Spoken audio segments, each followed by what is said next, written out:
Legacy is built in silence. So, here's the paradox, okay? People chase fame or forgotten. The people that build legacies are remembered. So you might think, how exactly is that a paradox? So think about this. If you are chasing fame, how would you go about chasing fame? People will make clout, make shout. They will shout online. They will uh, make random ass TikTok, or they will try to stay relevant on the internet through what necessarily mean they may. They may break their car. They might throw a tantrum on TikTok. They might burn down a house. Those people are loud. They're chasing fame. But essentially, think about like the most popular um, influencer you know in the past 4 years. There's probably one every single year because fame are so quick to just diminish like that. And people are forgotten no matter how much clout they made, they're essentially forgotten. Like some people are still trying to stay relevant because they want to be. During that time, it's like, oh, they're living their greatest life. Think of like the Hawk Tuah girl. Think of her. How exactly did she fall off? She got famous off of this one famous TikTok, and now she went and make all of that noise online, making beef, starting a podcast, all of that. But guess what?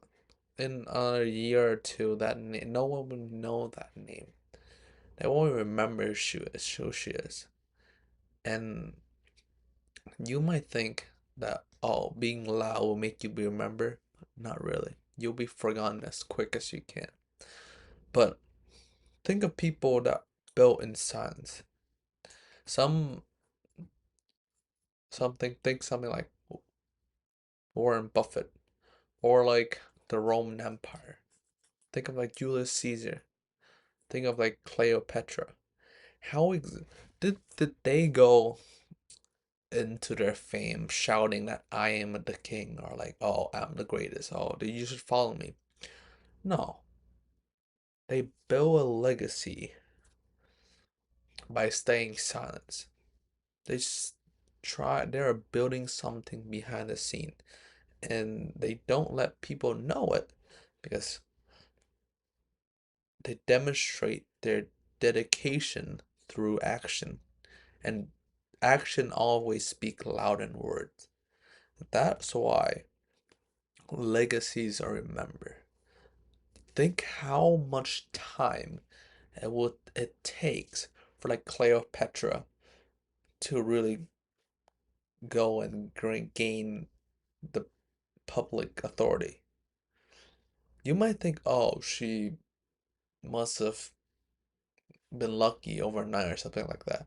I don't think so. I bet with her, how smart she is, the way that she probably came to power was over years and years of work. And during that time when she saw that opportunity,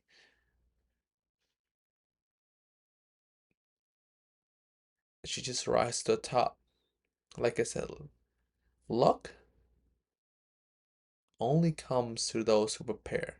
Or opportunities are for those who are prepared. You don't wait for opportunities. You prepare for it. And then when it comes, you just take off running. Okay. So this is why I think it's kind of useless to really chase recognition. And I see a lot of people do that. Most brokers that I work with, most of the client that I work with, or even some of my business partner that I've worked with, all of them have chased recognition. They try to be larger than life. They always trying to make like a noise, no matter what. Just think of teenager these days. They spend their days on TikTok, on Instagram. They post TikTok to try to go viral and stuff like that. But how exactly are they really being received? Some might get lucky and get viral, but think 2 or 3 years down the line, that, or even a couple weeks down the line, that whole video will be poof, gone, all forgotten.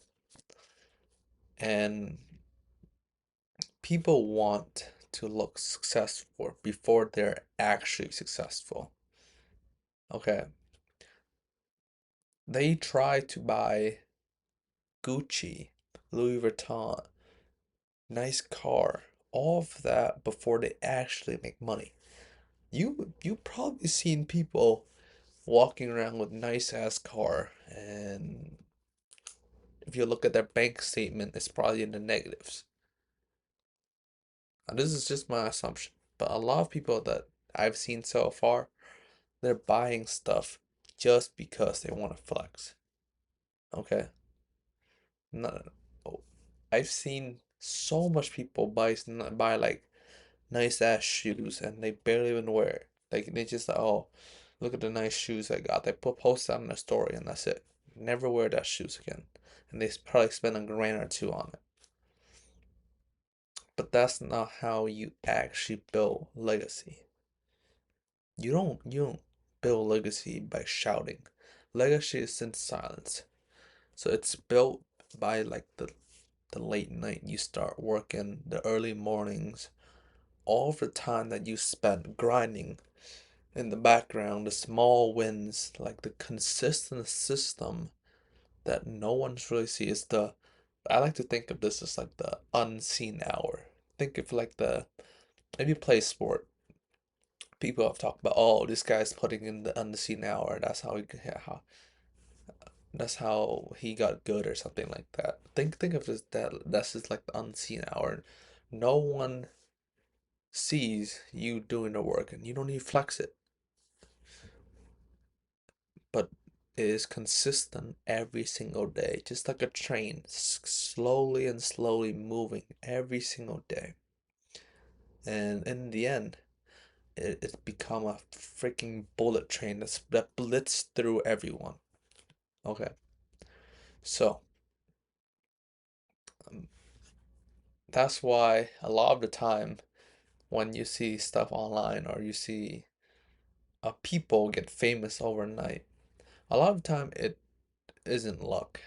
They have been preparing for months and years before that. They have been spending their time honing their skill, and when that opportunity comes, they rise.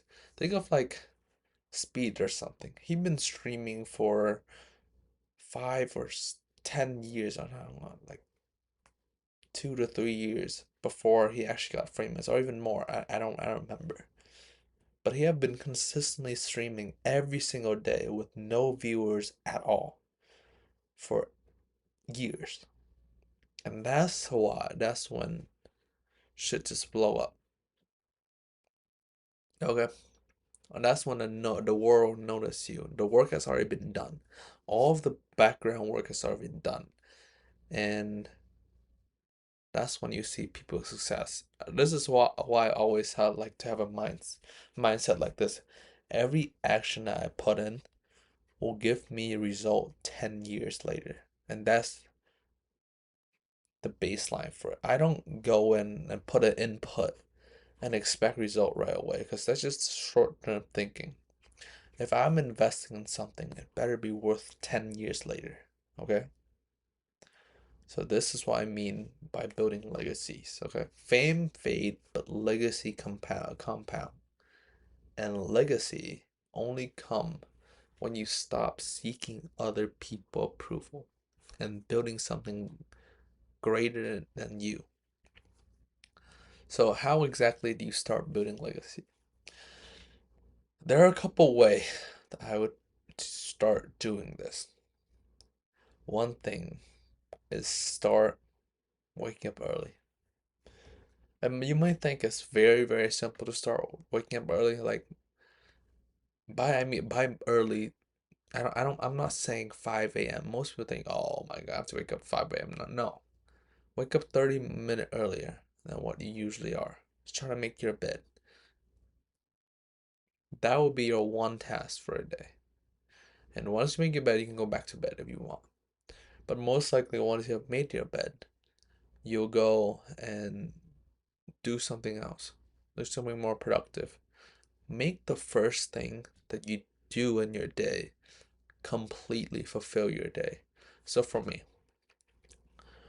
when I wake up, recording these video, I know will probably compound in the next 10 years, and that will go yield me the most return. So this is why the first thing I typically would do when I wake up is film this video, create automation, start building things that are beneficial to my business and beneficial for my long term. So this is how you go and build legacy. Do the first thing in your day to make it so that you are consistent every day. Okay. And that's exactly why what I've been working on. I've been building a system that has helped me to kind of negate all of the minor tasks. 'Cause when you start doing this, you'll start to gravitate toward the easier tasks. 'Cause you just woke up and you're kind of lazy. But if you have built a system that are in place and are doing already doing those easy tasks for you, then you're forced to go and do the hard tasks. Okay, you have no other choice. And once you have built a system that cover the harder tasks, you're forced to do the harder task. Okay, this is how it works. So this is actually why I have my auto seller generation course below to show you how to get seller every day, so you don't have to chase client, no nothing, every single morning, and you can actually focus on something more important. But other than that, check it out. The link below. But other than that, later.